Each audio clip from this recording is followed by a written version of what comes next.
প্রিয় ছাত্রছাত্রীরা, আজকে আমি তোমাদেরকে এই ভিডিওর মাধ্যমে ক্লাস 10-এর ভৌতবিজ্ঞানের যে প্রশ্নগুলো দেওয়া আছে 2025 সালে রায়মার্টিন প্রশ্নবিচিত্রাতে, সেখানে প্রথম পর্যায়ক্রমে মূল্যায়ন দেখো 8 নম্বর স্কুল পেজ নম্বর 170, সেখানে যে প্রশ্নগুলো দেওয়া আছে এমসিকিউ এসকিউ টাইপসের প্রশ্ন, অর্থাৎ প্রশ্নমান একের যে প্রশ্নগুলো দেওয়া হয়েছে সেই প্রশ্নগুলো নিয়ে আজকে আমরা এই ভিডিওর মাধ্যমে আলোচনা করবো। ভিডিওটা শুরু থেকে শেষ অবধি অবশ্যই তোমরা দেখবে এবং চ্যানেল যদি নতুন হয়ে থাকে অবশ্যই চ্যানেলটাকে সাবস্ক্রাইব করে রাখবে পরবর্তী স্কুলগুলোর প্রশ্নোত্তর পাওয়ার জন্য। এবং এর আগে যে স্কুলগুলো ছিল সেগুলোর প্রশ্নোত্তর আমরা অলরেডি চ্যানেলে আপলোড করে দিয়েছি, তোমরা সেখান থেকে সেগুলো দেখে নিতে পারবে। তো আজকে যে স্কুল 8 নম্বর, সেখানে দেখো বলা হয়েছে ভৌতবিজ্ঞানের যে প্রশ্নগুলো দেওয়া হয়েছে। দেখো রঘুনাথগঞ্জ হাই স্কুল, তো বিভাগ এর মধ্যে দেখো বহু বিকল্প ভিত্তিক প্রশ্ন, প্রতিটি প্রশ্নে 4টি করে বিকল্প উত্তর দেওয়া আছে, যেটি ঠিক সেটি লেখো। 7টা এমসিকিউ টাইপ প্রশ্ন দেওয়া আছে। প্রথম 1.1-এ কী বলা হয়েছে দেখো, ভ্যান অ্যালেন বিকিরণ বলয় বায়ুমণ্ডলের কোন স্তরে দেখতে পাওয়া যায়?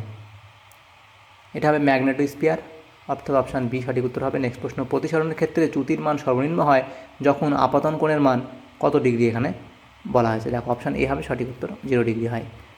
কাঁচ নির্মিত কোনো উত্তল লেন্সকে জলে ডোবালে তার ফোকাস দূরত্ব কী হবে? তার ফোকাস দূরত্ব বৃদ্ধি পাবে। তাহলে দেখো অপশান এ হয় এখানে তোমাদের সঠিক উত্তর হবে। নেক্সট প্রশ্ন 1.4-এ বলা আছে পদার্থ আলোকগুলির মধ্যে কোনটির বিক্ষেপণ সবচেয়ে কম? সেটা হলো লাল। গ্যাসীয় পদার্থের V/N বনাম N লেখচিত্রের প্রকৃতি হবে V, যেখানে আয়তন এবং N হলো মোল সংখ্যা। তো কেমন হবে এটা? মূল বিন্দুগামী সরলরেখা হবে। অপশান বি হবে সঠিক উত্তর। নেক্সট প্রশ্ন বলা আছে 1.6, দীর্ঘ পর্যায় সারণীতে মুদ্রা ধাতুগুলি যে গ্রুপে অবস্থান করে তা হলো, মুদ্রা ধাতুগুলি কোন গ্রুপে অবস্থান করে? এটা হবে 11 নম্বর শ্রেণীতে অবস্থান করে। 4টি মৌল PQRS যাদের পরমাণু ক্রমাঙ্ক যথাক্রমে 1, জেড হচ্ছে 1, এখানে জেড এবং Z+1 এবং Z+2, যদি জেড সমান 17 হয় তাহলে কোন মৌলজোড় দুটির মধ্যে গঠিত বন্ধন সবথেকে বেশি আয়নীয় প্রকৃতির হবে? তো এখানে দেখো তোমাদের এটা হবে এস এবং কিউ, অর্থাৎ অপশান এ তোমাদের এখানে সঠিক উত্তর হবে। তাহলে এমসিকিউ টাইপ প্রশ্নগুলো হয়ে গেল। তারপরের যে প্রশ্ন আছে সেই প্রশ্ন উত্তরগুলো আমরা দেখে নেব। বিভাগ বি, অর্থাৎ গ্রুপ বি এর মধ্যে যে আমাদের প্রশ্ন দেওয়া হয়েছে সেই প্রশ্ন উত্তরগুলো দেখে নেব। প্রথম 2 দাগের প্রশ্ন দেখো, নিম্নলিখিত প্রশ্নগুলির উত্তর দাও। প্রথম প্রশ্ন, পুনর্নবীকরণযোগ্য দুটি শক্তি উৎসের নাম লেখো। দেখো সৌরশক্তি ও বায়ুশক্তি। সৌরশক্তি ও বায়ুশক্তি। 2.2-এর প্রশ্নে বলা আছে কার্বনবিহীন দুটি জ্বালানির উদাহরণ দাও। কার্বনবিহীন দুটি জ্বালানির উদাহরণ আমরা এখানে লিখে দিচ্ছি। কার্বনবিহীন দুটি জ্বালানির উদাহরণ হলো H2 এবং NH3। নেক্সট প্রশ্ন দেখো, অথবা এই প্রশ্ন ছিল সৌরকোষে শক্তির রূপান্তর কীরূপ? সৌরকোষে শক্তির রূপান্তর কীরূপ? এটা হলো সৌরশক্তি থেকে কি হয়? বিদ্যুৎ শক্তিতে রূপান্তরিত হয়। এখানে সৌরশক্তি থেকে বিদ্যুৎ শক্তিতে রূপান্তরিত হয়। তারপরে প্রশ্ন দেখো 2.3-এ বলা শূন্য মাধ্যমের প্রতিসরাঙ্ক কত? শূন্য মাধ্যমের প্রতিসরাঙ্ক হলো, এদিকে আমরা লিখে দিই, শূন্য মাধ্যমের প্রতিসরাঙ্ক হলো 1। নেক্সট অথবা এই প্রশ্ন ছিল একটি অবতল দর্পণের বক্রতার ব্যাসার্ধ 30 সেন্টিমিটার হলে তার ফোকাস দৈর্ঘ্য কত হবে?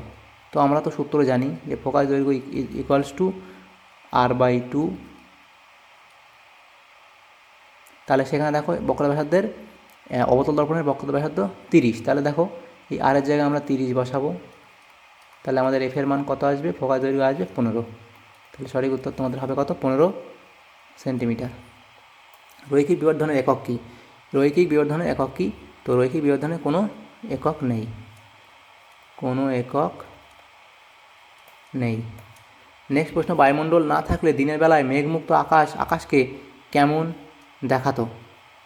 এটা হবে কালো দেখাতো। অথবা এই প্রশ্ন ছিল কোন ধরনের লেন্সের সাহায্যে দীর্ঘদৃষ্টি প্রতিকার করা যায়? এটা হলো উত্তল লেন্স এর সাহায্যে। 2.6 প্রশ্ন কী বলা থাকে? 1 গ্রাম অনুপরিমাণ কোন আদর্শ গ্যাসের ppn এর মান এসআই এককে কত? তো এই প্রশ্নের উত্তর আমাদের জানা নেই। তো যদি তোমাদের জানা থাকে অবশ্যই কমেন্ট করবে। 2.6 প্রশ্নে 2.7 প্রশ্নে বলা আছে পদার্থ বিবৃতিটি সত্য না মিথ্যা লেখো। গ্যাস অণুর বেগ চাপের বৃদ্ধিতে বৃদ্ধি পায়। এটা হলো কি? সত্য। নেক্সট প্রশ্ন, দুটি পরমাণু সর্বাধিক কতগুলি সমযোজী বন্ধন দ্বারা যুক্ত হতে পারে? এটা হলো একটি।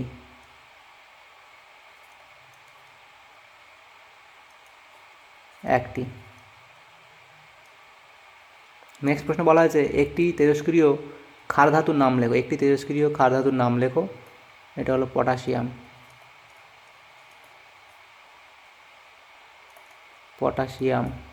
তেজস্ক্রিয় ক্ষার ধাতু হলো পটাশিয়াম। তাহলে দেখো আমাদের গ্রুপ বি এর মধ্যে যে প্রশ্নগুলো ছিল 7 নম্বর স্কুলের সমস্ত প্রশ্ন উত্তর আমরা আলোচনা করে দিলাম, এবং এখানে 8 নম্বর যে স্কুল সেখানে যে প্রশ্নগুলো ছিল প্রত্যেকটা প্রশ্ন উত্তর আলোচনা করলাম, দু একটা প্রশ্ন বাদ দিয়ে। তো যদি তোমাদের ভিডিওটা সামান্যতম উপকার এসে থাকে তো অবশ্যই লাইক করবে, এবং চ্যানেলে যদি নতুন হয়ে থাকে অবশ্যই চ্যানেলটাকে সাবস্ক্রাইব করে রাখবে। Thank you, thanks for watching.